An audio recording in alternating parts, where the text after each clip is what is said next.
Olá a todos, sejam muito bem-vindos a mais um Ponto de Virada. Hoje nós estamos aqui com a querida Ana Clara, que aceitou esse convite. Fiquei muito feliz, obrigada por ter aceitado, Ana. Obrigada, Pietro. Estou muito feliz de estar aqui também com você. É uma alegria. É o seu primeiro podcast, né? Sim. Muito sim. bom, muito bom. Que honra. E, bom, a Ana Clara vai contar um pouquinho da história dela pra gente hoje, a trajetória. Ela veio de uma família católica já, né, Ana? Isso. Eu nasci em berço católico e sempre frequentei a missa, fiz a primeira comunhão na escola e, diferente de muitas crianças, assim, eu segui indo à missa.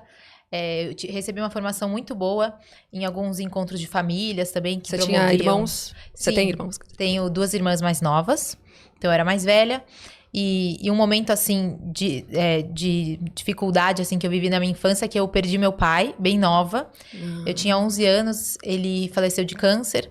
E foi um momento, assim, que é a primeira vez que eu lembro, assim, que eu tenho lembrança de que eu fiz uma oração pra Deus, assim. Então, foi um momento marcante na minha vida que ele já tava muito doente e eu pedi pra Deus pra levar ele, sabe? Porque eu vi que ele já tava muito doente e eu já tinha essa ideia, assim, de que do céu ele ia interceder mais pela nossa família. Nossa, que maturidade, né?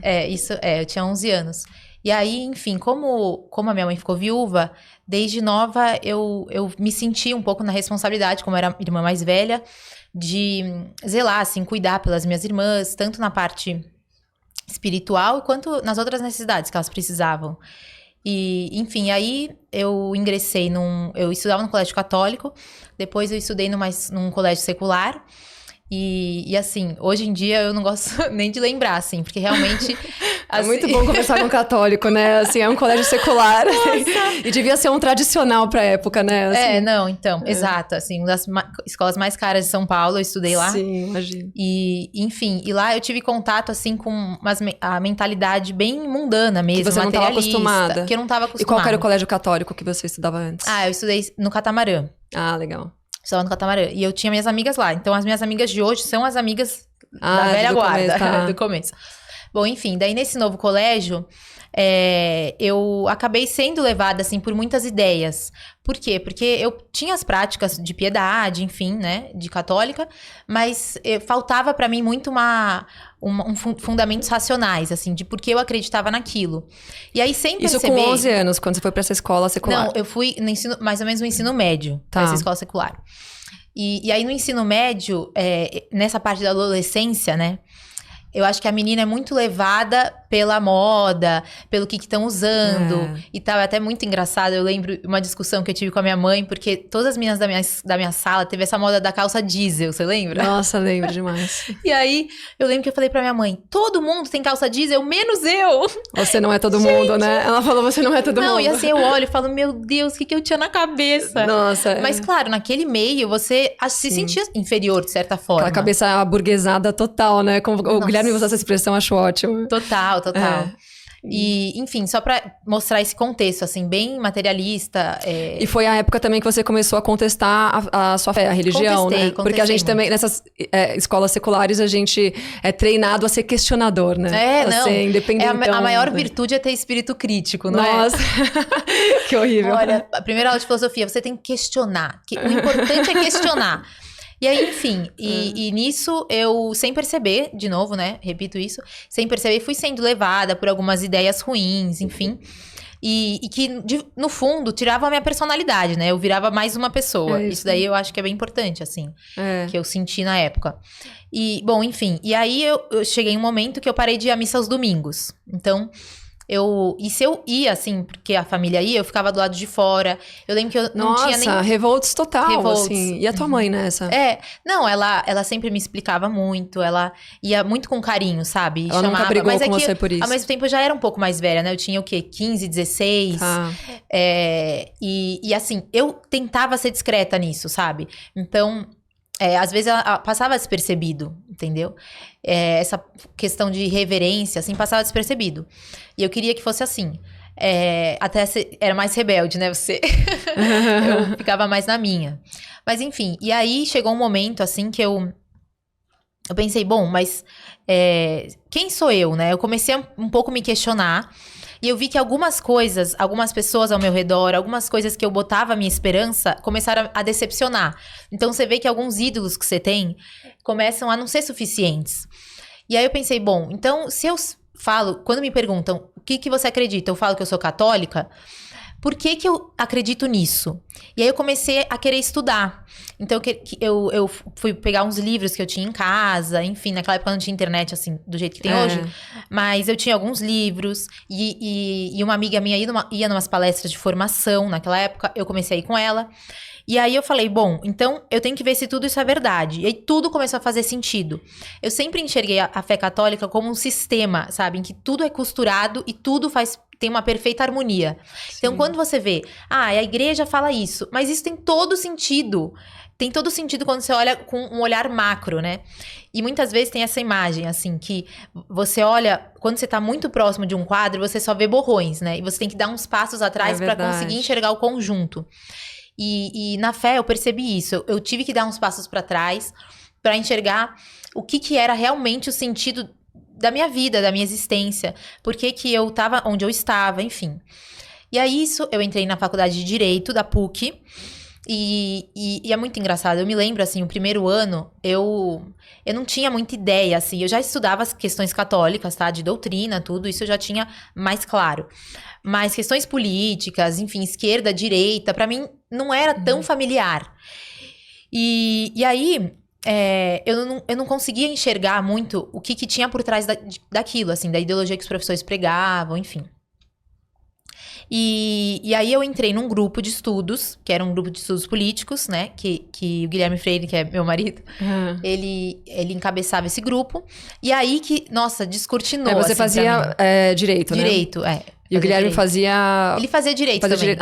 Mas ele tava um ano acima. Entendi. E aí eu lembro que a primeira aula que eu fui... parecia que eu tava num lugar, assim, totalmente... Mas o que te deu pra querer entrar num grupo político? Então, é que um amigo meu de escola me convidou. E aí era sábado de manhã, eu morava do lado da faculdade, era lá na faculdade mesmo, pegava uma sala, assim, totalmente escondido, né? Porque se descobrissem que era um grupo conservador, né? Não ia dar. Que bom que era um grupo de direita, né? Né? Pelo menos exato, isso, mas acho que era a única coisa de direito que tinha na faculdade, gente, mas enfim. Enfim, daí nesse grupo... A primeira aula, assim, foi sobre Saul Alinsky. E foi o Silvio Medeiros que deu. Eu lembro que eu ouvi tantos termos que eu não fazia nem ideia que existiam, sabe? E aí que descortinou mesmo todo mundo pra mim. E eu comecei a querer estudar, assim, mais questões da atualidade. E eu fui ver que, na verdade, os problemas que a gente tem hoje são problemas morais, não são problemas sociais.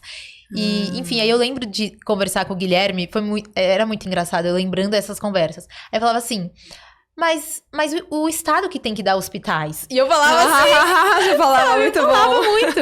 E eram frases, assim, prontas. Sim, e aí ele falava, sim. Por quê? Aí eu lembro, quando ele falou por quê, eu fiquei assim... Como assim? Como assim por quê? Como assim por quê? Ninguém perguntou pra mim por quê, sabe? E era assim, não, óbvio que tem que dar as coisas e tal. E aí, aos poucos, ele foi me ajudando, assim, muito nessa trajetória. E eu lembro que o primeiro livro, assim, mais intelectual que eu li foi Ortodoxia, de Chesterton, né? Olha, maravilhoso. E foi maravilhoso, foi maravilhoso. E eu por influência do Guilherme? Por influência do Guilherme. E eu lembro que foi muito... pra mim, me atraía muito esse lado poético do Chesterton, sabe? Sim. Então, essa beleza me fez acreditar mais ainda no que ele estava falando ali. E, bom, enfim, aí eu fui vendo que o mundo da universidade estava totalmente diferente do que eu estava vendo dentro de mim. E foi ótimo. E nisso você já tinha voltado pra igreja normal? Sim, você já tava... não falei, né? Já tinha voltado católica... Já tinha. Convicta. Exato. Aí eu comecei a ter direção espiritual, né, com o padre, regularmente, acho que era de 15 em 15 dias. E me preparei pra crisma, porque eu não tinha me crismado, né? Porque a crisma era com 14. Aí com 14, eu não tava afim de crisma nenhuma. Então eu me crismei mais velha. Acho que eu tinha uns 18 por aí. Mas foi bom nesse sentido, porque eu sabia o que eu tava fazendo, sabe? Sim, eu fui bem sim. assim. E aí tudo começou a fazer sentido. Por quê? Porque o que eu estudava se conectava com as verdades da fé que eu também já tinha estudado. Então, e aí foi assim que eu fui me formando e tal. E aí a faculdade passou desse jeito, assim, eu comecei a estagiar, depois comecei a trabalhar. E nesse meio tempo, então, eu comecei a namorar o Guilherme. E com 3 anos de namoro... Aí o Guilherme, ele saiu do direito e foi fazer filosofia. Então, a gente esperou mais ou menos foram uns 3 anos de namoro e logo a gente noivou. Foi bastante, 3 anos. Por causa disso, entendeu? Porque ele mudou de faculdade, então meio que eu também tinha que me formar. Sim. E aí, mas quando a gente casou, ele ainda estava terminando a faculdade. Então, não é que a faculdade foi impeditivo, sabe? Sim, sim. Mas assim, a gente já conseguia se sustentar, pagar as contas básicas. Você trabalhava e ele também? Eu trabalhava. Você trabalhava no escritório de direito? Eu trabalhava no escritório, depois eu trabalhei no governo um tempo. Numa secretaria de Estado. Quem nunca, né? Mas é uma experiência muito válida. Eu trabalhei no governo também. Eu acho que, cara, assim, pra gente entender o sistema direito é importante. Nossa, né? Completamente. E eu, na faculdade, eu gostava de direito administrativo, assim, era a matéria que eu mais gostava. E aí, então, eu gostei bastante de trabalhar lá. E, enfim, e aí nos casamos em julho de 2017. E logo em agosto, eu descobri que eu já tava esperando a minha primeira filha, a Catarina. Olha só. Super. Nossa, foi uma alegria, assim, que não cabe. E vocês já tinham decidido... Nisso o Guilherme também era super católico? Era.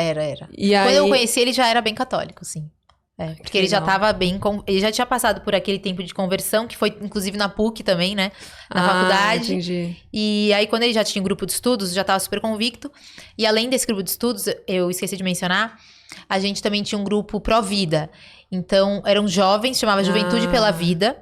Eram jovens e a gente ia dando palestra nos lugares, sabe? Sobre o nascituro. Que legal, olha. Super legal. A gente tinha até um site, cada um publicava por semana, cada um escrevia um artigo. Era super legal. Que demais. Nossa, foi muito bom. E foi aí que a gente começou a se aproximar mesmo. Porque os valores e a fé estavam totalmente alinhados, né? Não tem como não se aproximar. E é uma outra pergunta. Vocês tinham um grupo de amigos também católicos que defendiam as mesmas coisas e tal? Sim, nesses grupos de estudo a gente saía pra almoçar, sempre. Todo sábado tinha um grupo de estudos lá do IFE. E vocês eram tipo a minoria da faculdade? Esse éramos pequeno, fechado, uma bolinha de também. Vocês. Exato, tinha muita gente de fora. E aí foi muito legal, porque depois que eu comecei a namorar o Guilherme, a gente quis montar uma pastoral na faculdade. Porque a pastoral só tinha gente, assim, que não convidava os outros, sabe? Era um monte de gato pingado a pastoral da faculdade. E aí o padre, coitado, ele acabava ficando meio sozinho, sabe? Os alunos que tinham que puxar outros alunos acabavam não se comprometendo com a pastoral. E aí a gente falou, não, vamos montar nossa pastoral. E aí foi bem engraçado, porque a gente conseguiu uma salinha da faculdade. E a gente falou, bom, toda semana a gente vai trazer os alunos aqui, vamos ter formações e tudo. E aí, alguns professores começaram a doar móveis pra salinha. Aí tinha um sofazinho. A gente criou, tipo, um espacinho bem gostoso, sabe? Legal. Muito legal. E aí a gente pediu mais missas, mais horários de missas na capela da PUC. Então foi muito legal. Gente, vocês eram muito ativistas pro bem, né? Assim, que legal. Foi muito bom. Que legal. E aí foi muito engraçado. Tem uma história de um cara, assim, que chegou e tal. E tinha o lugar das drogas, né, na PUC, óbvio. Ou quase toda a faculdade. E aí chegou um cara uma vez, ficou olhando pra gente na salinha e falou, aqui é tipo um CA católico, né? Um CA sem drogas.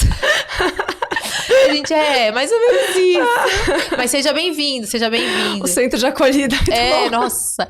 Não, e tocava muito a gente, porque tinha um cara, acho que era um trans, né? Que era um aluno. E aí, ele sempre passava na salinha, porque era uma salinha de vidro. Porque, assim, na faculdade tinha uma lojinha com uma vitrine, artigos da faculdade, camisetas e tal. E aí, essa lojinha, ela era falida. Então, a gente conseguiu que essa salinha de vidro fosse a nossa sala da pastoral. Ah, tá. E aí, tinha um aluno, assim, trans, que sempre passava na frente e fazia o sinal da cruz. Então, era muito engraçado, assim. Nossa. A gente fala, nossa, que bom, né? Porque ele enxerga que tem alguma coisa de Deus aqui. Exatamente. Né? Então, tinha uma imagem de Nossa Senhora e tal. E a gente fazia nossas reuniões ali. E isso foi muito bom, porque eu acho que começou a nascer nesse grupo um espírito de apostolado, né? Um espírito de você... você tá no seu ambiente, mas você não guardar aquilo só pra você, né? Um tesouro só pra você. De você querer expandir, de você querer mostrar para outros alunos que existem coisas que não são abordadas em sala de aula de jeito nenhum. Que talvez sejam mais importantes. Que sejam mais importantes. Então foi um ponto, assim. Foi isso. E você também dava essas palestras? Sim, a gente tinha um grupo de crisma. E aí eu dava aula de doutrina pros crismandos, né? Para o pessoal da crisma. Legal. Que legal. É muito bom ver pessoas, assim, que desde muito novas tem esse juízo. Esse juízo é ótimo, né? Porque eu não tinha o menor. Que tem essa consciência, né? Que encontram o caminho tão cedo. Foi bom. Foi graça. Não, foi graça e foi a tua família também, né? Com certeza, ter uma mãe tão fiel, tão católica. Nossa, com certeza, absoluta. Fez toda a diferença, eu sempre vi minha mãe com livros espirituais, eu sempre vi minha mãe acordando 5:30 da manhã, pegando a Bíblia dela, sabe? Às vezes eu entrava no quarto, ela já estava acordada, assim, lendo na cama, fazendo anotações. Então, isso é uma exemplo coisa... é tudo, né? Você que é mãe de 4, a gente vê na prática, né? Porque hoje a gente vê muito as mães querendo fórmulas prontas pra educar os filhos. Total. E elas não praticam o que elas mesmas falam, né? Eu quero tirar a tela do meu filho, mas ela fica o dia inteiro vendo seriado na Netflix ou sei lá onde. E aí é claro que a criança não vai levar a sério, né? Os ensinamentos. Ela não tem um exemplo em casa. Exato. E aí eu quero falar sobre um outro assunto. Você mas ainda nessa sequência. Você e o Guilherme sempre falaram sobre ser abertos à vida? Então, sempre falamos, sim. Era algo que a gente sempre teve muito claro, assim, também, como preparação do casamento, a gente buscou estudar muito a teologia do corpo, de São João Paulo II. E é muito bonito, assim, são catequeses que ele deu, né, sobre a natureza humana, sobre o corpo e etc., sobre a fecundidade, e ele dizia que o sexo, ele é unitivo e procriativo, né? Você não pode dissociar uma coisa da outra. Então, na medida que o homem, ele é chamado pela sua natureza a ser co-criador, né? Que Deus deu essa capacidade da gente participar da criação divina, os esposos, dentro de um seio familiar, vão receber os filhos que Deus mandar e vão educá-los segundo essa mesma lógica, segundo essa mesma ideia de que todo mundo nasceu para a eternidade. Então, quando a gente estuda melhor, assim, sobre a nossa vocação, né, como pessoas, a vocação do matrimônio, não tem como você pensar nisso sem os filhos. Então, é algo que não dá para você não ser aberto à vida se você quer casar com alguém. Tipo, exatamente. Porque é até motivo pra nulidade, né? Se eu não tô muito errada. Exato, se você casa com alguém e a pessoa não se dispõe a estar aberta, isso Isso, com certeza. É contra o catecismo. Exato. E assim, é próprio... Uma vez me perguntaram no Instagram, mas eu quero muito casar, mas eu não quero ter filho.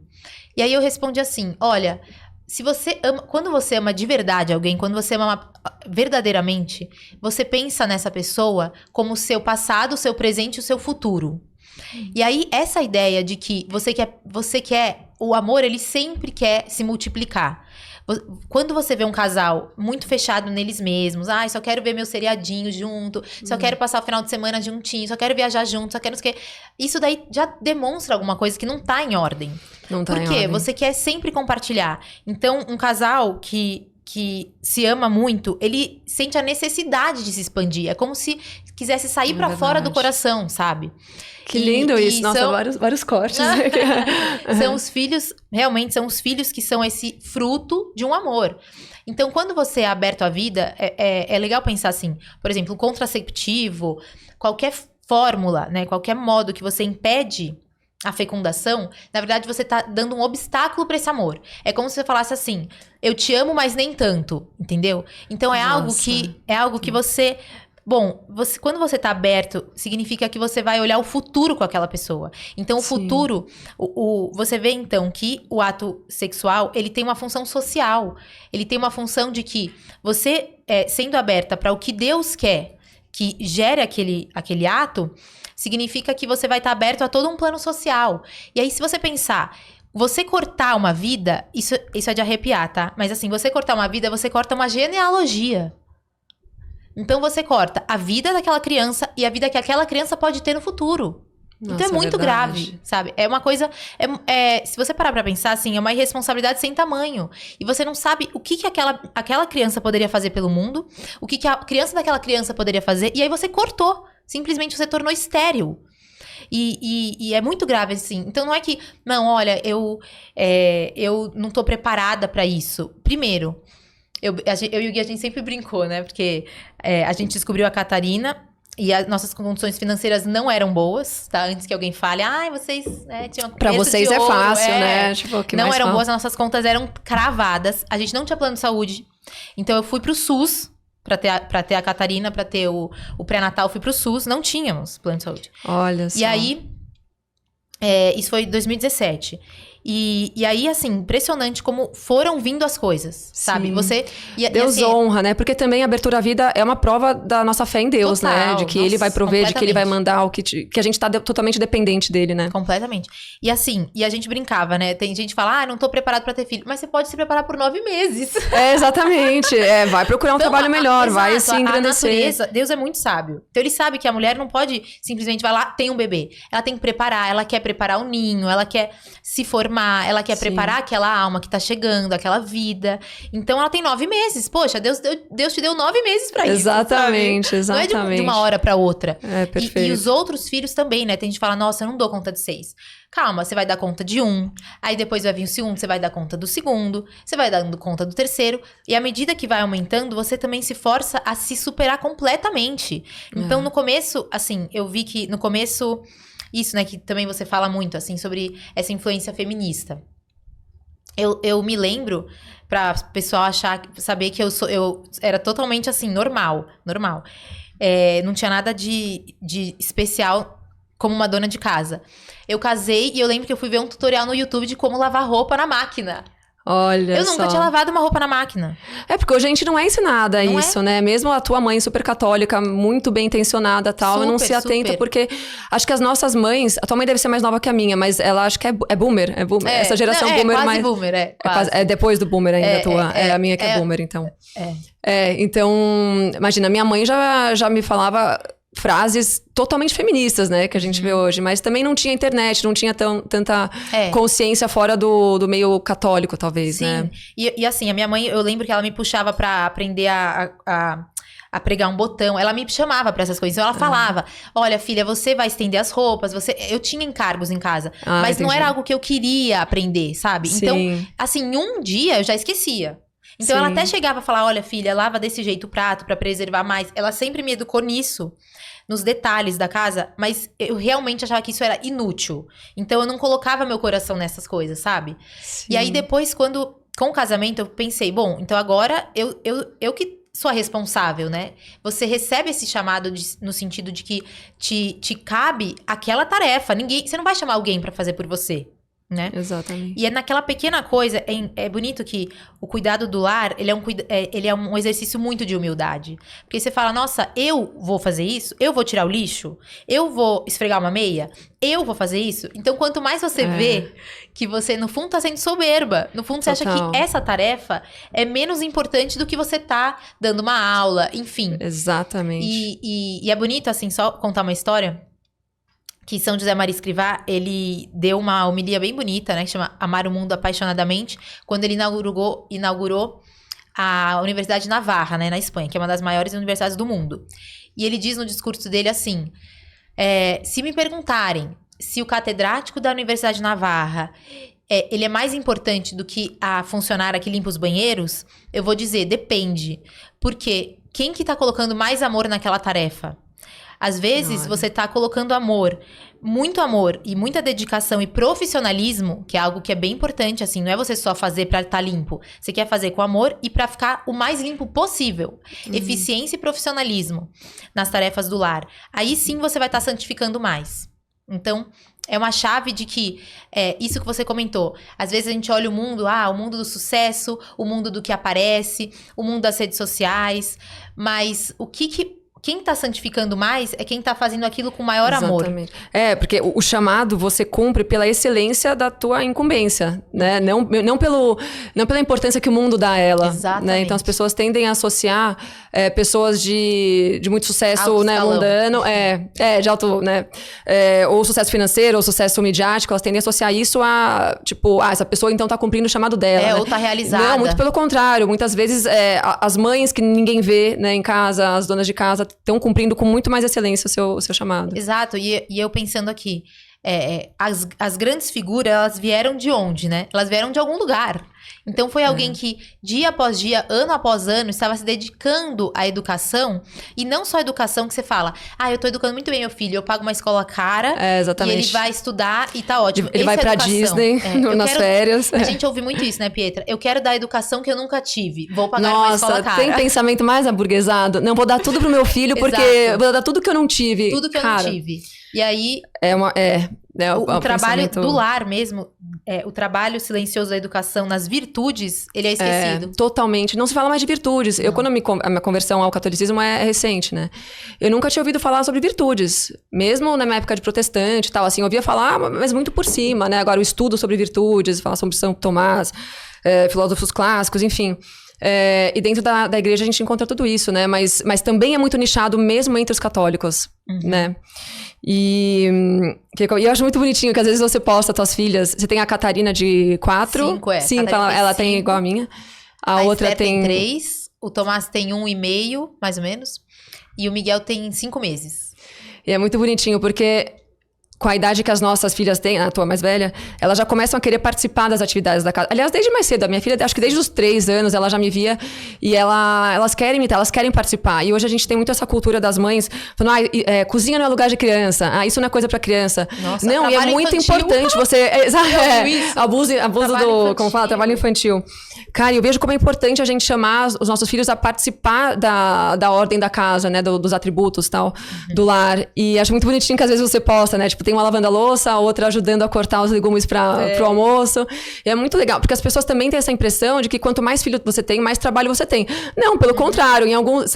por poucos anos, né? Porque já você começa a distribuir tarefas também. Os encargos. Mas acho que... eu, pelo menos, tento fazer isso, né? Assim, eu não tive esse incentivo quando eu era mais nova, também, de aprender a cozinhar, de aprender a lavar. E eu acho que ninguém da nossa geração, sério. Eu acho que é uma coisa da nossa geração, total, talvez, total. Né? Não, eu vejo todas as minhas amigas que casaram... No ano que eu casei, em 2017, acho que umas 10 amigas casaram no mesmo ano, assim, foi uma coincidência. E todas, assim, a gente tinha um grupo, todas falavam o mesmo. Gente, mas como é que faz tal coisa? Sabe? Que parecia engraçado, né? Exato, assim. Isso, principalmente em São Paulo, né? Claro. Se você vai pro interior, é um pouco diferente. Sim. Mas aqui... A gente tava falando de chamado antes, sobre... Você falou, todo mundo tem uma mãe, né? E eu até comentei, acho que numa live esses dias, eu falei... Gente, imagina se todos os ministros do Supremo tivessem tido uma mãe super católica, super fiel a Deus, né? Tipo, a gente teria um outro... Talvez eles não estivessem lá, né? Mas estariam cumprindo o seu chamado em algum outro lugar, né? No âmbito jurídico. E a gente teria pessoas melhores. É engraçado, né? Pietra, você pensar nas gerações... a gente ouve muitas histórias de conversões de pessoas que se referem às avós. Verdade. Mas as mães, Verdade. Não. Por quê? Porque as nossas mães viveram esse auge do feminismo. É isso aí. Então, isso de... esses jargões, não vou depender de homem, faça a sua carreira, exatamente. Não sei o quê, os filhos dão trabalho, no máximo 2, enfim. Tudo isso é fruto desse movimento, né, da década de 60. E aí, você vê figuras católicas, fervorosas, são os nossos avós. São os nossos avós. É a outra geração. Perfeito. É total, né? E aí, a nossa geração parece que veio pra fazer uma revolução, total. Né? Contra essa última que nos educou. Que por mais que estivessem muito bem intencionadas, acabaram passando valores não muito nobres, né? E uma amiga falou uma frase uma vez, assim... Não é se você foi influenciada pelo feminismo, é o quanto você foi influenciada. Porque é impossível você não ter sido influenciada. Em algum nível, alguma coisa... por algum momento. E nesse comecinho de anos de casada, até tem um livro muito bom, que chama Conselhos a uma Recém-Casada, da Alice von Hildebrand, né? E ela fala, muitas jovens que acabam de se casar ainda têm muitas dificuldades com alguns conceitos, com espírito de serviço, no sentido de que... da submissão, né? E o que a palavra submissão foi deturpada, totalmente, né? Totalmente. E assim, você fala, tá bom, eu faço, mas você também faz. Sabe aquela coisa bem... quer alfinetar? E quando você se liberta disso, sabe? Você fala, gente, mas eu tô fazendo pelo quê? por amor, eu tô fazendo porque Deus tá esperando um ato meu aqui, eu vou crescer em virtudes com isso. Quando você vê o panorama de uma ação simples, você não vai perder tempo pensando, mas o outro não fez. Mas não sei o quê, mas não me viu, não elogiou. Isso daí, assim, são venenos que a mulher acaba se deparando no dia a dia de casado, principalmente nesses começos, né?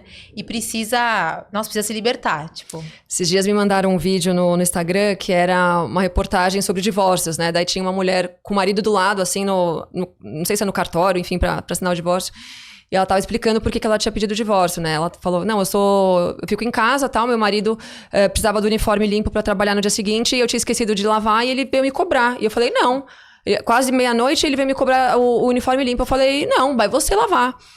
E aí o cara tava do lado, ele falou assim, não foi assim que eu falei. Ela falou, não, é verdade, ele foi carinhoso. Ele falou assim, por favor, meu amor, você pode lavar meu uniforme? Ela falou, eu não sou obrigada. E aí o cara pega e fala, não, mas ela já não trabalha, ela fica em casa pra cuidar da casa e de mim. Então, assim, e é coisa que pra mim é muito simples. Só que aí você ia olhar os comentários, era todo mundo defendendo a mulher. Com certeza. Isso aí, o cara é muito empolgado. Agora você tá empoderada. Ficar em casa também é trabalho, né? As pessoas começam... Cara, eu não sei que glamour que as pessoas acham que existe em falar que elas trabalham, né? Não, trabalho deveria ser uma necessidade, né? Não, e o trabalho assim... Mas qual trabalho? Não importa qual trabalho. Você trabalha fora? Nossa. Subiu o seu score, sabe? Nossa. Totalmente. E hoje, assim, o teu ciclo é ótimo. O teu círculo social são de pessoas católicas todas. Tuas amigas, sim. Você falou muitas do catamarã, de quando você era criança. Isso, sim. Eu tenho muitas amigas, né, que inclusive porque a gente acaba se reunindo para grupos de estudos, clubes de leitura, sim. E tal, que é bem importante, né? Mas eu também busco conversar, assim, fazer esse apostolado onde eu tiver, né? É um esforço mesmo que a gente tem que ter. Você tem um grupo no WhatsApp que eu acho que eu tô. Que é um grupo chama Corações ao Alto. Corações que é um grupo ao de doutrina, Alto. Isso. E aí eu dou aulas quinzenais lá. E que algumas não são. Inclusive, teve uma judia que tá no grupo e ela falou que quer se batizar. Olha, que maravilha. Aí eu falei, tão legal, nossa, né? já valeu o grupo, né? Exatamente. Essas histórias de conversão total. são muito legais. Mas então tem muita... Eu tenho algumas amigas que não são, principalmente algumas amigas que eu tento manter contato da faculdade, enfim, que... E um dos motivos de eu ter te convidado pra vir aqui foi que um dia a gente tava conversando, né, numa aula do Guilherme. E eu falei, poxa, Ana, mas você estuda tanto, você faz um conteúdo tão legal, tal, por que você não, sei lá, faz um curso ou algo desse gênero, né? E aí você falou, mas aí eu preciso tomar cuidado pra não faltar com o meu chamado, né? Uhum. Como mulher, como mãe. Como você vê isso, né? Assim, é difícil a gente saber o limite mesmo, às vezes, total. Né? Então, Pietra, eu acho que nessa era de Instagram... a gente acaba fazendo tudo de uma forma muito imediatista, sabe? Então, assim, você tem que postar e você tem que ver, porque em 24 horas vai sumir. E aí, se eu não comentar agora, vai vir um outro post e não vai ficar esquecido. Enfim, tudo isso é muito imediatista. E aí, eu vejo assim, você também, com a sua experiência de Instagram, deve ver... como aparece nas caixinhas de pergunta a palavra medo e ansiedade. Demais. Gente, mas assim, coisas muito básicas. Tipo, tenho medo de namorar. O cara que gosta de mim. Tenho medo de casar. Tenho medo de aceitar um emprego que é o dos meus sonhos. Eu fico... Nossa. Não é? É muito doido. Medo de falar com a minha mãe agora que eu me o PT tá converti. no poder. Medo dos meus pais, medo dos meus filhos, o que é muito doido, né? Medo dos Pais filhos. de adolescentes, tenho medo da minha filha virar não sei o quê. Cara... Não, tenho medo de tirar a tela do meu filho. Não. E assim... muito, geração do medo. Geração do medo, isso que eu percebi. E torna as pessoas muito fracas isso, né? As pessoas têm medo de se impor, têm medo de falar sobre assuntos óbvios e importantes, porque elas têm medo... Tem um feedback que eu recebo muito que é... Nossa, como você é corajosa, né? Até pra coisas muito simples pra mim, do tipo, um videozinho com a minha filha lavando a louça. Todo mundo, nossa, que corajosa. Cara, como assim que corajosa? É uma menina lavando louça, sabe? É bem básico, não, né? E é engraçado que eu ouço muito no elevador, no mercado, as pessoas falarem que eu sou corajosa. Você também, imagina. Demais. Nossa, que corajosa. É que o teu público é mais nichado, eu acho, já é um pessoal mais católico. Agora, o meu leque é mais aberto, porque acho que eu falava de política, né? Vem todo mundo achando, o Bolsonaro, né? Devem me seguir, aí eu tô lá falando de esmalte preto, né? Daí o pessoal fica, nossa, que extremista. E aí E é engraçado que eles olham pros meus filhos e falam, olha, sua mãe é muito corajosa. É aí mesmo? outro dia eu tava no café da manhã, aí a Catarina falou, mamãe, você é muito linda. Aí a Teté virou, mamãe, você é muito corajosa. Ai, que demais! Eu falei, eu sou mesmo, uma coragem santa, mas a gente tem coragem mesmo. Ah, maravilha.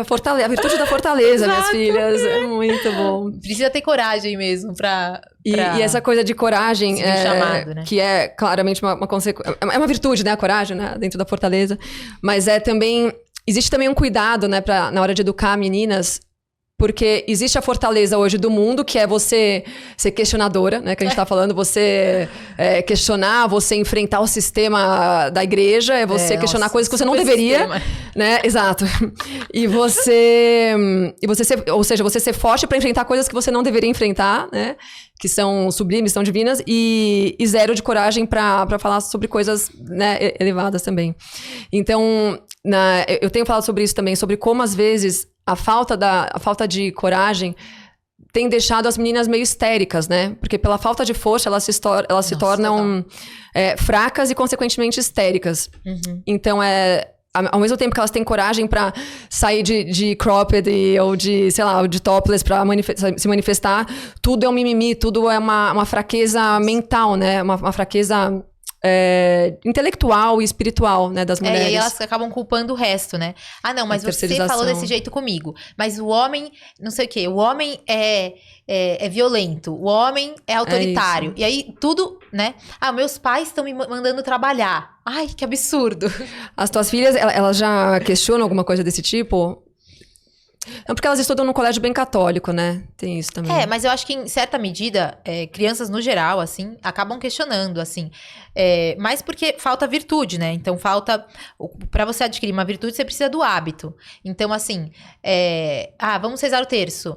Não é sempre que, nossa, que maravilha. Não, às vezes ai, não, rezar o terço, não sei o quê. Mas aí é que vem o esforço pra ter um hábito e pra virar uma virtude. É isso aí. Então, também as pessoas não podem pensar que, você tá numa família católica, então seus filhos vão seguir super tranquilo. Não, zero, nossa, é garantia de nada, né? Diga-se de passagem. Então, mas assim, vendo o exemplo dos pais, e os pais têm que ser insistentes em alguns pontos. Sim. E usar todas as ferramentas humanas. Então, bom, o horário do terço vai ser seguido do quê? Vai ser antecedido por quê? Então, os pais têm que usar muito a cabeça, né? Muito estratégicas mesmo, pra tornar algo mais natural pra família, né? Pra tornar um hábito mesmo. Exatamente, tornar um hábito. Até de repente tornar essas práticas talvez mais divertidas. Tipo, com a minha filha, quando a gente acorda mais cedo no domingo, eu tento ir na missa das 8, né? Mas se a gente acorda mais cedo, eu tento fazer um ritualzinho nosso de, tipo, fazer uma panqueca, cozinhar um muffin, alguma coisa assim, e depois a gente vai pra missa. Então, essas coisas, tipo, deixam ela ficar empolgada, entendeu? Domingo eu sei que eu vou acordar, cozinhar com a mamãe e a gente vai à missa. Nossa, total. Panqueca é muito bom de fazer com as crianças. Essas coisinhas, né? E que mais? E hoje, então, você trabalha no lar, né? Trabalha no lar, Você, então, se dedica à sua casa e às suas filhas. Sim, e assim, o que aconteceu? A gente se mudou pra Curitiba, né? O Guilherme foi... Vocês moraram em Curitiba. O Guilherme foi morar em Brasília, né? Pra trabalhar naquela época do início do governo Bolsonaro. E a gente foi pra Brasília. E até aí eu tava trabalhando, tudo. Aí quando a gente foi pra Curitiba, que eu ia ter a minha segunda filha, eu tava mais dedicada à casa mesmo. Então, a gente não tinha ajuda na casa, etc. Então, ali tava o meu foco, né? Ali eu cresci pra dentro. Muito bom. E aí, quando começou a pandemia, eu falei pro Guilherme, já deu. Você tem que começar a voltar a fazer vídeo no YouTube. Assim, já demorou demais. Porque quando eu o conheci, ele já era meio conhecidinho com os vídeos antigos do YouTube. Tá. E aí ele parou. Então ele teve um momento de muitos anos sem nada. Sem postar nada, sem divulgar, sem ensinar pro público na internet. Aí eu falei, então vamos. Aí como era época de pandemia, ele tava em home office, a gente encontrou um espaço pra ele voltar das aulas. E aí eu comecei a estudar sobre isso. Então eu fui estudar Érico Rocha, assim, fórmula de lançamento, não sei o quê. Eu me debrucei sobre isso. Que legal. Aí eu falei, não, eu vou te ajudar, eu toco o Instagram, eu te ajudo com isso, e abrir empresa, e não sei o quê. Então meio que eu assessorei ele, digamos assim, sabe? Aí eu falei, Gui, então prepara um conteúdo e a gente vai começar. E aí, então, aí ele falava assim, então eu vou estudar e você monta o cenário. Então, tipo... Não, as isso é meninas, muito legal. Aí as meninas iam dormir e assim, a mesa do jantar, a gente virava ela, mudava todas as cadeiras, aí colocava tripé, aí colocava câmera, aí colocava microfone. Então era todo assim, um preparo, isso 10 da noite. Sim. E aí, enfim, começou o canal assim. E aí, o primeiro lançamento, eu aprendi sozinha, assim. Você jura? Tráfego. O da história da igreja? O primeiro foi leitura e memória. Ah, tá. Foi leitura e memória. Foi em 2018, eu acho. 2019. Foi 2019. Começo de 2019. E aí, tráfego, tudo, arte. Eu ficava fazendo as artes. Tudo. Nossa, que legal. Foi bem legal. E aí, eu comecei a aprender mais, né? Sobre tudo isso. E fazer as estratégias e tal. E aí, o curso foi super bom. E ele falou, bom, então eu acho que agora vale a pena eu viver de dar aula. Que ele trabalhava no governo de Curitiba, então a gente viu que valia a pena, assim, ele se debruçar sobre isso. Então, a gente meio que toca a empresa junto, sabe? Essa empresa online. Então, eu tenho esse outro papel, digamos assim, né? De cuidar dessa parte. Não, e é muito legal. Eu até ia comentar isso, porque...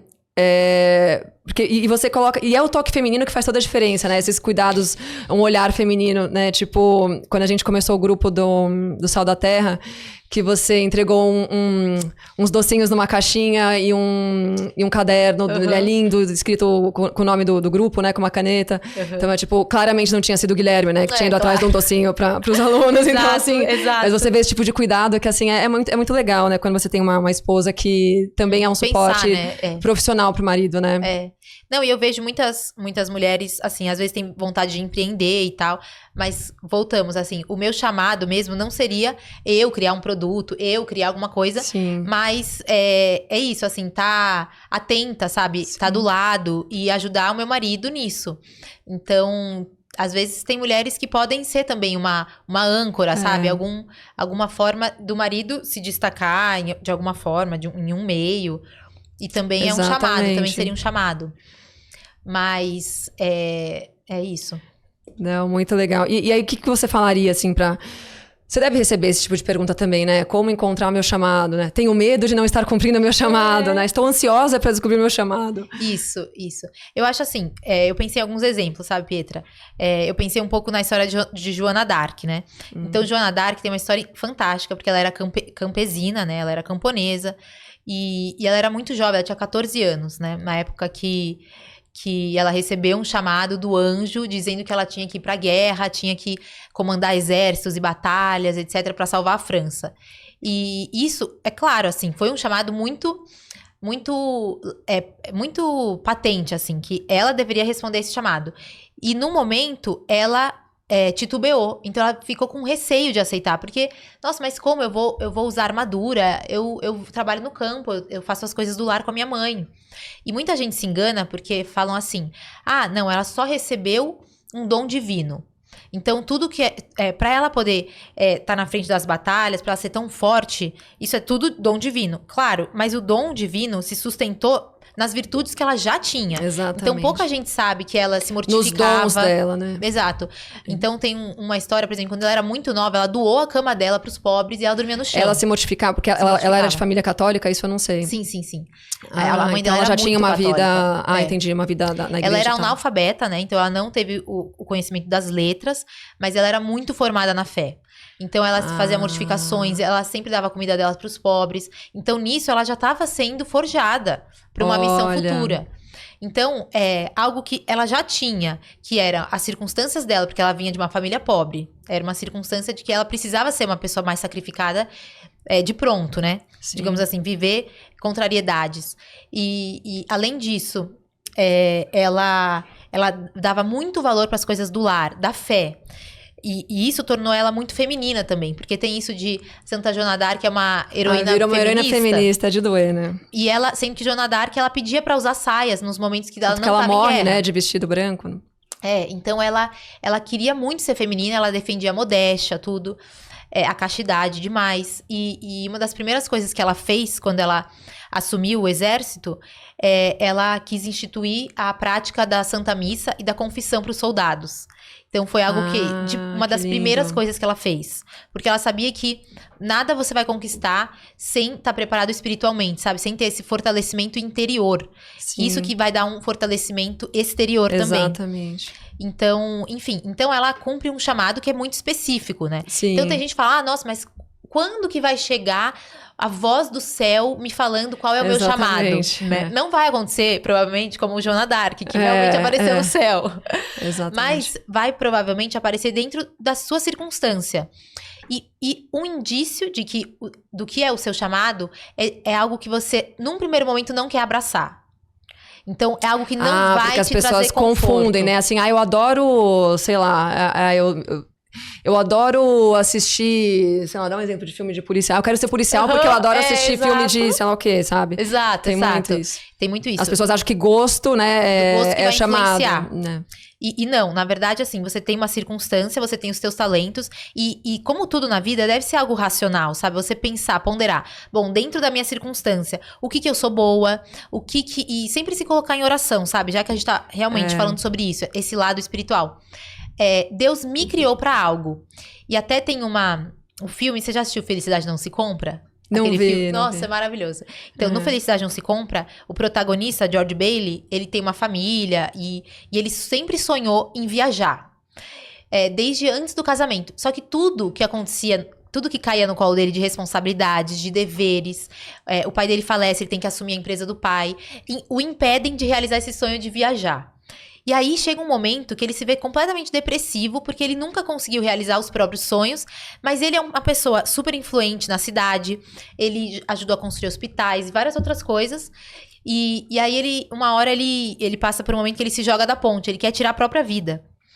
E é bonito, no filme aparece um anjo e fala, olha, eu vou te dar uma segunda chance. Você vai voltar pra Terra e você vai ver como seria a sua cidade sem você. Então, é um choque, porque ele começa a andar, aí tal estabelecimento não existe, tal pessoa que era bem-sucedida tá mendigando na rua. Nossa. A mulher que ele se casou, ela tava em bares. Nossa. Então, ele vê, assim, que ele consegue... Ele chega num momento até no cemitério, ele vê que algumas pessoas morreram porque ele deixou de salvar a vida delas. Então, ele consegue ter um panorama de que ele era a única pessoa que poderia ter feito as coisas que ele fez. Olha só. Chamado pode, de repente, ser definido como coisas que só você só você vai te tocar. faria, sim. E claro, a nossa vida inteira, assim, e só pra concluir. E nesse filme, então, quando ele se dá conta de que era nas pequenas coisas que ele era insubstituível, é isso que deu sentido pra vida dele. Então ele voltou, né? Ele deu a segunda chance, ele voltou e agora ele ama a família. Ele nem pensa mais em viajar. Porque viajar, às vezes, é essa coisa de você querer fugir, de você querer ter um momento de descanso, sair dos problemas, né? De buscar o conforto. E aí ele volta e fala, não, onde eu tenho que estar é o meu dever. É aí que eu vou ser insubstituível. Então, o chamado... Que legal, chamar a felicidade não se compra? A felicidade não se compra, é maravilhoso. Então, associar isso, que às vezes a gente pode ter talentos excepcionais e provavelmente esse vai ser o nosso chamado, né? Então, alguém que dá aula muito bem, provavelmente ela é chamada a ser professora mesmo, né? E às vezes não, às vezes eu vou olhar minha circunstância, eu vou olhar onde que eu sou insubstituível e eu vou me dedicar àquilo. E por que a gente fala que a mulher ela tem uma vocação para ser mãe? É bonito assim, nos escritos de Edith Stein, ela diz o quê? Que a alma é que dá a forma pro corpo, e não o contrário. Então, quando a alma da mulher, ela tá totalmente entrelaçada com o corpo. E qual que é a diferença do corpo feminino pro corpo masculino? O corpo feminino, ele nutre, né? O seio da mulher, ele nutre, e o ventre da mulher, ele gesta. Então, a função da mulher sempre vai ser girar em torno disso, que é a própria natureza dela. E como que vai ser completado, né? Como que ela vai se realizar nisso, segundo a sua natureza? Sempre voltado para o serviço dos outros. Então, isso de nutrir e gestar é o que dá o caráter próprio da mulher, que a gente vê muito claramente dentro do lar. Mas a mulher, quando você vê a mulher que está nos hospitais, imagina se você vai num hospital e não tem nenhuma mulher. Como que a pessoa vai saber que você tá cansada? Então, eu lembro quando eu tive agora o Miguel... Eu tive um parto super demorado, assim, super cansativo. E aí uma enfermeira chegou e falou, olha, eu reparei que você tá cansada. Você quer que eu cuide um pouquinho dele pra você? E então, quem que vai ter esse olhar? É verdade. Né? Quem que vai ter esse olhar de cuidado? Então, mesmo que a mulher, por alguma circunstância, né? Porque sempre tem, mas eu... Sempre que a mulher não tem que ela tem uma circunstância que ela não vai exatamente ter um filho, ou que ela vai propriamente ter um matrimônio, ela vai se realizar quanto mais ela tiver voltada para os outros, quanto mais ela puder seguir essa natureza de nutrir, no sentido de cuidar espiritual e o cuidar material das pessoas ao redor. Então você vê, tem muitas mulheres que têm vocação. A gente pega o exemplo de Santa Giana, por exemplo, né? Que ela é patrona da defesa da vida. Santa Giana, ela tinha 4 filhos, ela era médica, ela sempre foi médica. Então, desde que ela se formou até o final da vida, ela trabalhou como médica. Então, ela tinha esse papel, digamos, como médica, e ela também santificou o lar dela. Ela cuidava dos filhos com maestria, e inclusive por isso ela é santa, né? Santa da igreja.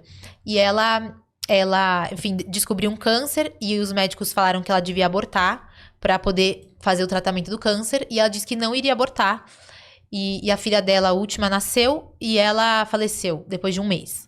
Então, ela escolheu a vida da filha, né? Ela estava nessa situação de que algo que Deus havia dado a ela, que era o dom de um filho, ela não poderia tirar.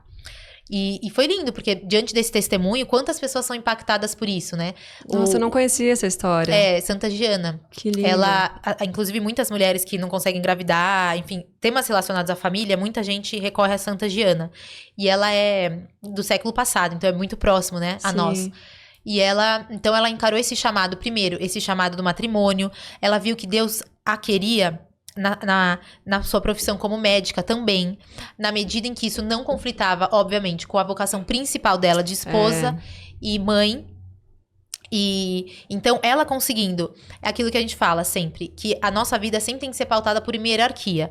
Então Deus em primeiro lugar, depois o seu marido, depois os seus filhos, né? Então o marido sempre vem antes dos filhos. É contracultural falar isso hoje, exato. Né? Nossa, que absurdo. Pois é isso.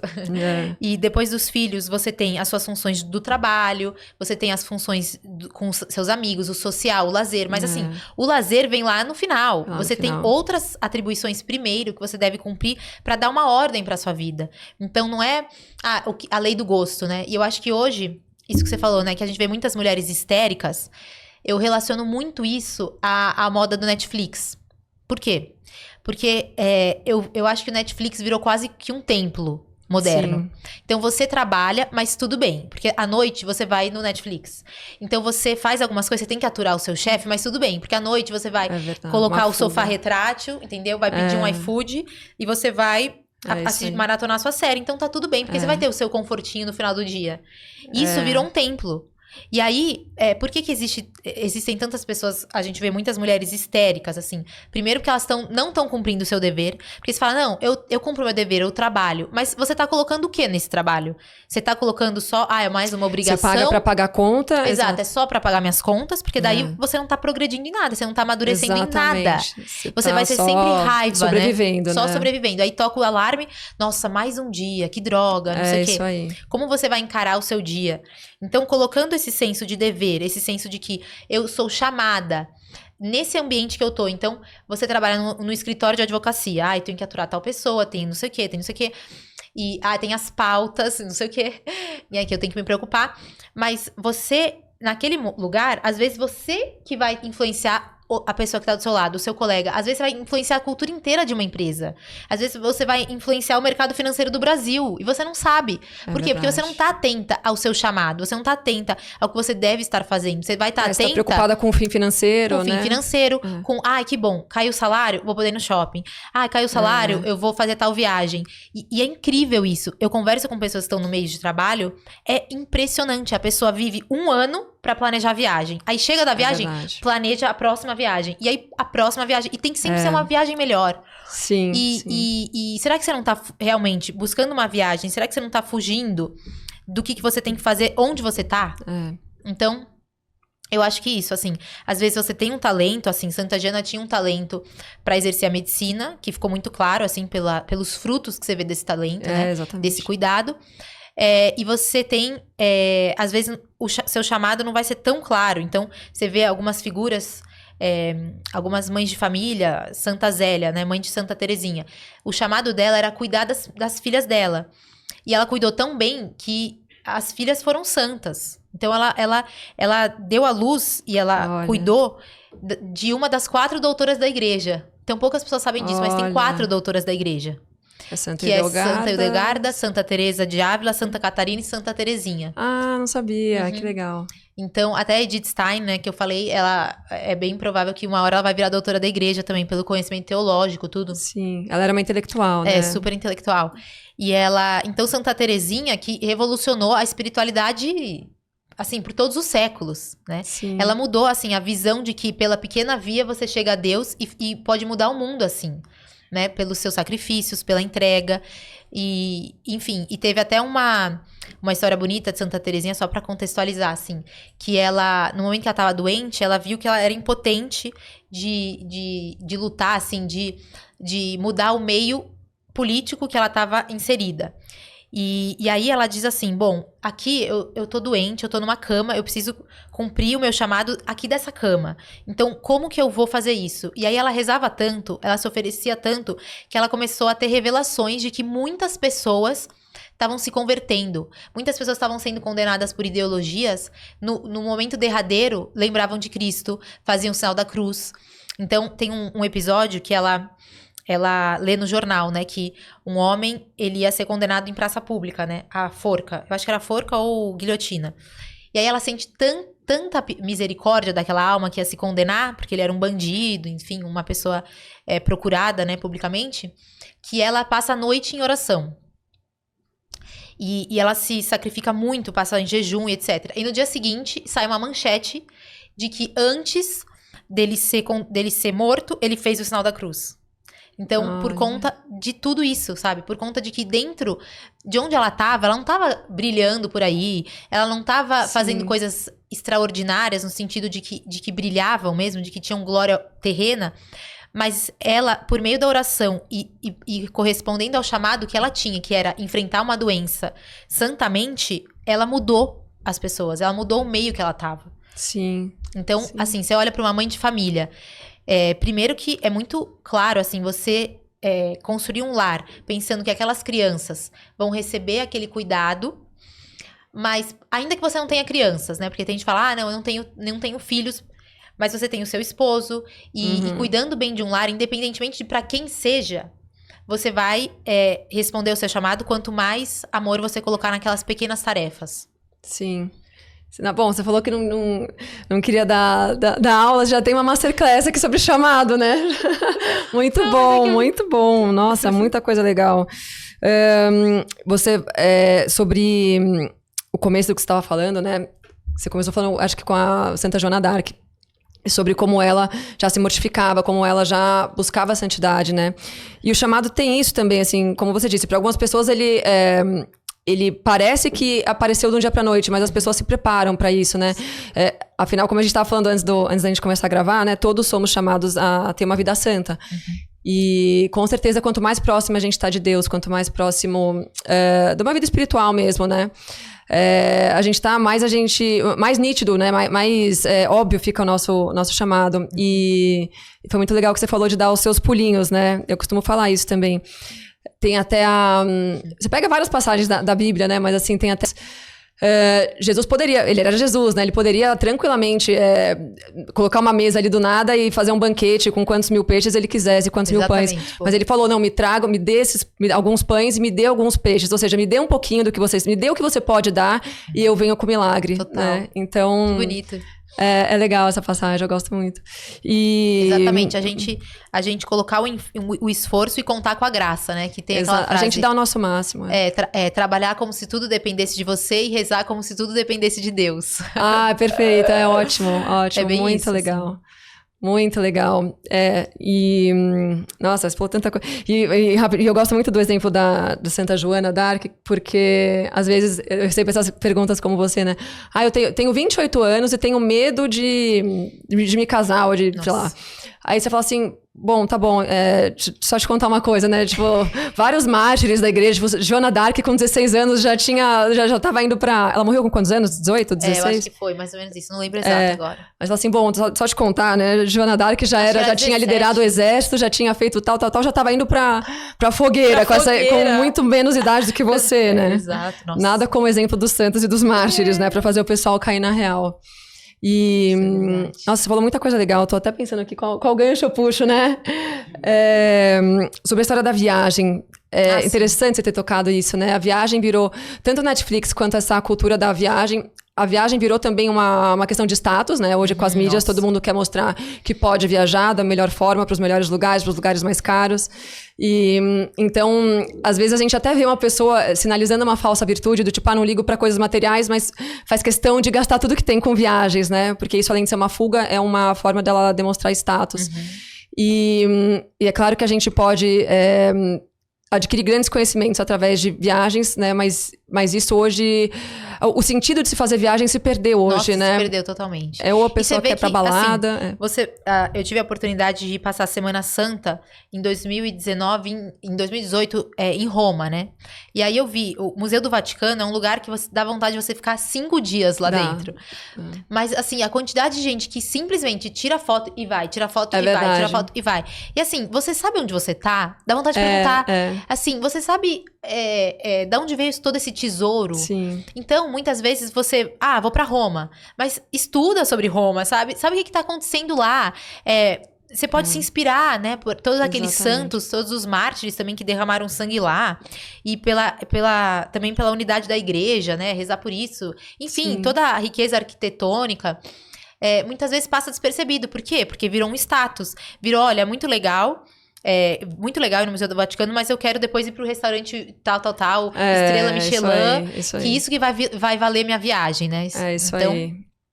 De fato, teve essa inversão que você falou, né? Da mãe, da dona de casa. Então, muitas vezes não significa que a mulher tem que assumir todas as tarefas do lar para ela santificar aquilo. Então, às vezes, dependendo da circunstância de cada uma, ela vai precisar delegar essas tarefas.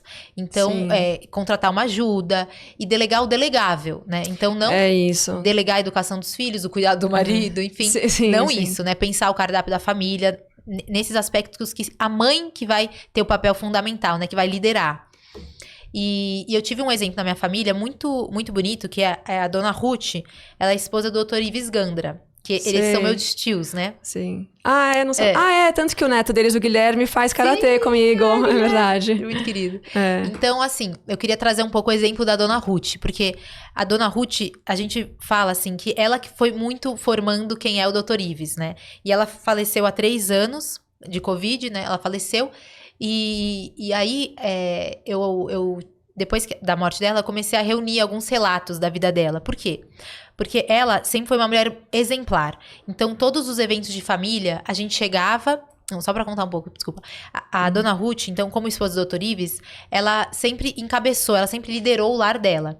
E ela não trabalhava fora, né? Ela nunca teve uma ocupação fora, profissional. Apesar dela ter feito faculdade, ela fez São Francisco, ela era muito estudiosa, muito capaz, mas ela quis se dedicar aos filhos, assim que eles nasceram, e ao cuidado do marido da casa. E à medida que eles foram tendo mais condições financeiras, ela foi tendo mais ajuda nas coisas da casa, a delegar mais. Então, ela tinha alguns funcionários na casa dela. Só que, assim, o bonito da tia Ruth é que ela estava sempre trabalhando. E eu queria deixar muito essa mensagem, assim, de que quando você, por algum motivo, não vai fazer algumas coisas do lar propriamente, é muito importante que a mulher esteja trabalhando. Então você vai organizar a rotina da casa, você vai organizar os cardápios, você vai fazer um plano de educação das crianças, você vai aprender técnicas de como arrumar melhor o armário, como catalogar os livros. Então, isso eu vi muito a minha tia sempre atuante. Os filhos dela falam que... eles falam, minha mãe, ela nunca se cansou de trabalhar. Ela sempre estava fazendo alguma coisa. Ou ela estava organizando a agenda dos aniversários, porque ela ligava para os aniversários. Sempre tem coisa para fazer em casa, sempre. Né? E isso, assim... trouxe para os filhos muito essa virtude do trabalho, né? Da virtude de santificar o trabalho. E aí pensar um pouco que ela se espelhava muito em Nossa Senhora, Porque a gente sabe, assim, pelas escrituras, que Nossa Senhora ponderava tudo no coração. E eu acho que, não sei se você concorda comigo, assim, mas hoje parece que falta, no fundo, as mulheres entenderem um pouco o que é a virtude da prudência, né? Então, a virtude da prudência é você considerar qual que é a finalidade do que eu tô fazendo e como que eu vou escolher melhor diante das opções que eu tenho. Isso de ter sabedoria, sabe? Então, isso que você fala, nossa, eu tenho medo de me casar. Mas você já ponderou sobre isso? Você já pensou? Muitas vezes você só joga numa caixinha de perguntas, joga no Instagram e você não para pra pensar. Você quer mastigado, né? Tudo que é mastigado. E assim, diante do Criador, né?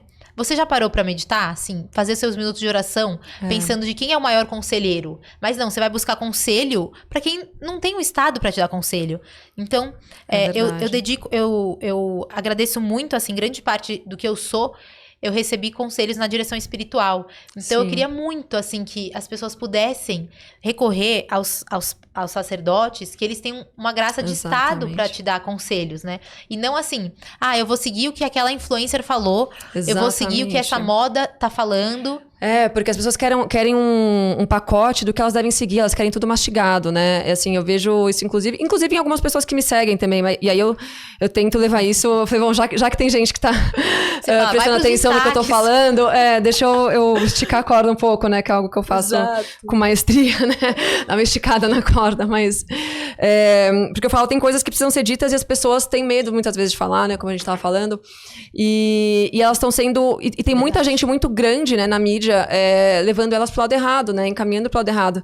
Às vezes até vejo... Tem meninas bem intencionadas também que se dispõem a falar sobre comportamento feminino, sobre se valorizar, sobre modéstia. Só que, às vezes, eu acho que falta um pouco do coração no lugar certo, assim. Se atentam muito a como você deve... Elas tornam a modéstia um fim.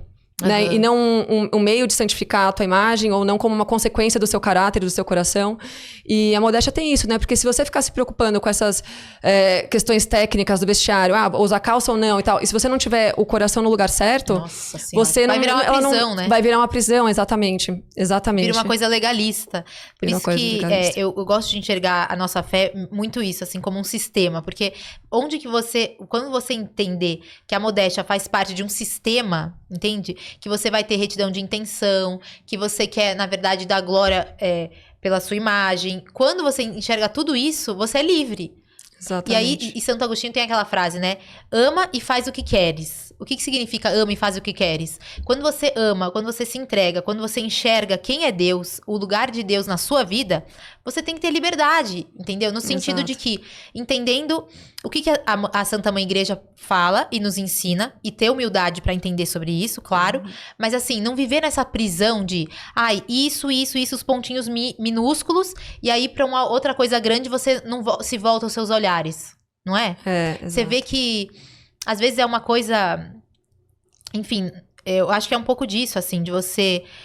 Isso que você falou, né? De... Bom, mas essa polêmica, a polêmica do dia, né? Às vezes você tá muito focada nisso e não pensa no sentido da vida Não, até geral. Porque... exato, você não pensa no sentido da vida. E, assim, os exemplos que a gente tem hoje são muito ruins. As mulheres, especialmente, homens também, né? É incrível a gente ter que falar sobre modéstia para homens hoje, né? Mas é impressionante. É um show de horrores. É um show de horrores. Outro dia o sensei Corisco estava aqui, e o sensei é muito bom para falar disso. E ele fala, né? Os homens começaram a perder a modéstia quando começaram a mostrar o tornozelo. Eu falei, Jesus, eu nunca tinha pensado nisso, né? O tornozelo. E ele tem toda uma sabedoria por trás dessa frase, mas é muito interessante. Nossa, completamente. Não é? Porque até outro dia os homens só usavam meia, sapato. De repente, as roupas foram ficando mais curtas, as calças dos homens mais curtas, aí se tirou, vai se tirando peças de roupa, né? Começa aí, é um fio que não para, né? Não, e você vai comprar calça de homem, aí dá vontade de falar assim, não, eu pedi de homem. Não, as calças coladas nos caras, tal do jeans rasgado. Só que, e qual o problema? Você falou da calça diesel, né? A gente tem isso hoje glamorizado, né? Então, se a gente tem um pouquinho menos de... se a gente é um pouquinho mais infantil, a gente primeiro se deixa levar por isso, porque a gente é mais inseguro. E se a gente também não tem uma fé e um coração caridoso, talvez a gente também se deixa levar, porque a gente não se atenta a questão da temperança, da modéstia e do pudor. Mas... Por que eu tava falando isso? A gente tava falando da questão da vestimenta. Então, quando você entende como funciona o sistema que você falou, e a questão hierárquica, né, de Deus no centro da tua vida, você não tem essas dúvidas técnicas, né? Mas eu posso usar calça pra andar a cavalo? Já me perguntaram. Porque você sabe onde está o teu coração, você sabe... mas também não adianta ter o coração bom se você não tem boas referências. Total. Então, é muito complicado, porque tem gente que tem muita boa intenção, mas não tem um exemplo. Então... E eu acho que Deus, na verdade, assim, a gente pensa na ferramenta do Instagram, ela pode ter sido criada para fins obtusos, tudo bem? Mas assim, Deus se aproveita de tudo, né? Deus se aproveita muito do Instagram e eu vejo que, felizmente, tem pessoas muito boas lá e que servem de referência. A gente vê hoje quantas ovelhinhas perdidas, né, tem por aí, e muitas vezes vai ser aquele canal, vai ser aquele perfil que vai puxar a pessoa, né, que vai dar uma nova chance. E sempre pensar que, por mais que você tenha tido uma vida difícil, uma vida longe de Deus, desvirtuada, uma vida, às vezes, com traumas, né, Deus sempre vai te pegar pela mão, sabe? Ele sempre vai te dar uma segunda chance, porque ele é o maior interessado de que você se realize na medida em que você cumpra a missão a qual você foi feita. Pensar que cada um tem um lugar especial e é Deus que vai nos ajudar a cumprir essa missão, que é, em última instância, contemplar a face sagrada, né? Contemplar as alegrias do céu, que é para isso que a gente veio para cá, né? Sim. Então... Se o nosso coração, que você falou, se o nosso coração tá nisso, tá nesse fim último, todas as minhas ações têm que estar, em alguma medida, ligada a esse fim último. Né? Ligada, assim, o que Deus quer de mim em cada momento, como que eu vou servir melhor. Exatamente. Então, inclusive você vai ter mais discernimento pra escolher as pessoas à tua volta, escolher o teu marido, nossa, né, tua esposa. Isso de influência, Pietra, eu bato muito nessa tecla. Tem momentos de virada que você realmente precisa acabar com algumas amizades. Sim. Isso assim, não tem como. Por quê? Porque tudo vai te puxar pra baixo. Então, assim, você vai precisar fazer um detox. Às vezes você vai voltar maduro, a voltar a falar com aquelas pessoas, tudo bem. Mas é muito importante você cortar o que te afasta num primeiro momento. E aí você ter esse caminho interior, esse crescimento interior, né? Esse crescer pra dentro. E aí você, sedimentado nas verdades, você bem formado, você... seguro, né? Seguro, convicto, aí você pode voltar depois e puxar as ovelhinhas. Você pode voltar e às vezes é uma energia dispersada, às vezes é jogar pérola aos porcos, por isso que vem a prudência de novo, né? Porque outro dia uma pessoa me falou assim, mas você não acha que você está muito radical? Sempre aquela coisa, muito radical, você vive na tua bolha, eu sei que você gosta da tua bolha, mas você não acha que você poderia fazer essa mudança e se você tivesse uma vida social mais ativa, se você tivesse numa festa ou outra, às vezes... Eu falei, olha, eu não vejo nada frutífero em eu ir num bar ou numa festa, porque aquelas pessoas não querem me escutar. Por mais que eu esteja lá, eu posso sentar lá e falar sobre modéstia, sobre o que for. Pietra. Agora, essas pessoas não estão lá pra escutar esse tipo de coisa. Então, assim, é infrutífero, sabe? Não adianta a gente ficar achando que é o salvador do mundo, entendeu? A gente tem que estar aberto a falar e ajudar quem também tá aberto a aprender, né? Não, e tem meios... É engraçado, né? Tem gente que fala assim, não, mas o católico tem que estar em todos os meios. Não é assim. E pior que... Hoje em dia, é pior ainda. Assim, na minha época de faculdade, as festas já eram abomináveis e eu vi que era o capeta que tava lá. Sim. Mas hoje em dia, é muito pior. Então, muito assim, pior. Não, eu não vou me submeter a isso. Pra quê, né? O que você ganha ninguém vai ouvir, ninguém... Exatamente. Não tem, e sem contar que você nunca pode ter... Isso assim, você nunca pode achar que você tá blindado, né? Então, verdade. a gente tem pés de barro. Soberba, né? Soberba. Então, você vai entrar num lugar que talvez a sua alma possa ser corrompida de alguma forma, né? E tudo que entra nos nossos sentidos fica no nosso imaginário.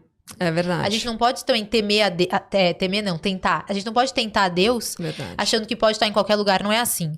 Claro que algumas pessoas têm vocações específicas, têm histórias bonitas, assim, eu já vi de missionários, né, que vão nos prostíbulos pregar. Sim, claro, são chamados específicos, não tô falando disso. Mas, assim, de pensar que muitas vezes você se reunir com as suas amigas, com as vizinhas do prédio, entendeu? Com o pessoal do clube, você montar um grupinho, um clube de leitura, não sei o quê. Aí você vai estar realmente falando para ouvidos que podem ouvir, né? Exatamente. Então, que bom, poderia ficar aqui mais muito tempo. Outro dia também eu vi que você deu uma aula sobre sobre beleza, né? Não foi? Não. Não foi sobre beleza, você tava falando sobre arquitetura, inicialmente, mas enfim. Será? Ah, sim, então, foi muito legal. Essa aula foi sobre castidade, mas eu comecei falando... você começou falando sobre... do castelo interior, sabe? E você falou alguma coisa em relação à arquitetura também, não? Falei. Eu lembro disso, e me chamou a atenção porque... faz pouco tempo que eu fui pra Israel numa peregrinação. É verdade. E assim, me dava um aperto no coração, porque em alguns momentos a gente ia em determinado lugar sagrado e eles constroem os templos em cima desses lugares sagrados. E muitos dos templos já estão reformados com uma arquitetura totalmente minimalista, contemporânea. E era assim, de dar dó, assim, você tá lá na casa, no lugar onde São Pedro morou, né? E aí em cima tem um templo totalmente minimalista, assim, você fala... alguns lugares não, alguns ainda tem uma construção bizantina e tal. Mas em alguns lugares você fala assim, que dó, né? Que dó. E você vê, o inimigo ataca até aí, né? Porque na Terra Santa, especificamente, tem essa tendência, tá tudo muito modernista, né? Mesmo com todo... E porque é a Terra Santa, né? Claro, então tem até a Fundação Rockefeller, o Museu Rockefeller, que você vê que tem todos esses caras lá com força total, tentando destruir a beleza da igreja e tal, né? É verdade. Bom, e pra finalizar, então... Infelizmente, caminhamos para o fim. Uma última pergunta. O que você diria para mulheres jovens que estão...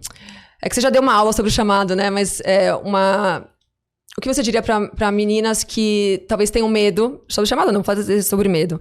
Que estão com medo de abrir mão do mundo e se entregar à fé e se entregar a Deus.